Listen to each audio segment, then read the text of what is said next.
നമസ്കാരം പ്രിയപ്പെട്ട കൂട്ടുകാരെ, നമ്മൾ കാതോർത്തിരുന്ന ആ വിദ്യാഭ്യാസ വാർത്ത ഇതാ എത്തിയിരിക്കുകയാണ്. നമ്മൾ ഏറെ ആകാംക്ഷയോട് കൂടിയിട്ടാണ് ഈ ഒരു വാർത്തയ്ക്ക് വേണ്ടിയിട്ട് അല്ലെങ്കിൽ ഈ ഒരു റിസൾട്ട് പ്രഖ്യാപന തീയതിക്ക് വേണ്ടിയിട്ട് കാത്തിരുന്നത്. അപ്പോൾ അതിപ്പോൾ വന്നിട്ടുണ്ട്. അതിലേക്ക് കടക്കുന്നതിന് മുമ്പ് ആദ്യമായിട്ട് ചാനൽ കാണുന്ന കൂട്ടുകാരുണ്ടെങ്കിൽ ചാനൽ ജസ്റ്റ് ഒന്ന് സബ്സ്ക്രൈബ് ചെയ്യുക. ചാനൽ ജസ്റ്റ് ഒന്ന് സബ്സ്ക്രൈബ് ചെയ്ത് വെച്ച് നമ്മുടെ വീഡിയോ കാണാൻ ശ്രദ്ധിക്കുക. അതുപോലെ തന്നെ ഈ വീഡിയോ അതിനൊന്ന് ലൈക്ക് ചെയ്ത് കൂടി കാണാൻ ശ്രദ്ധിക്കുക. ജസ്റ്റ് ഒന്ന് ലൈക്ക് ചെയ്ത് നമ്മളൊന്ന് സപ്പോർട്ട് ചെയ്യുക. ജസ്റ്റ് ഒരു ലൈക്ക് ചെയ്ത് നമുക്കൊരു സപ്പോർട്ട് തരിക.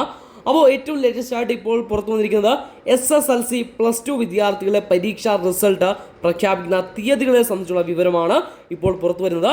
ഇപ്പോൾ പുറത്തു വരുന്ന റിപ്പോർട്ടുകൾ പ്രകാരം ഇത്തവണത്തെ നമ്മുടെ 10ാം ക്ലാസ് വിദ്യാർത്ഥികളെ പരീക്ഷാഫലം SSLC റിസൾട്ട് മെയ് 8-നും അതുപോലെ തന്നെ +2 റിസൾട്ട് മെയ് 9-നും പ്രഖ്യാപിക്കുന്നതാണ് റിസൾട്ട് അല്ലെങ്കിൽ നമുക്ക് പുറത്തു വരുന്ന വാർത്ത.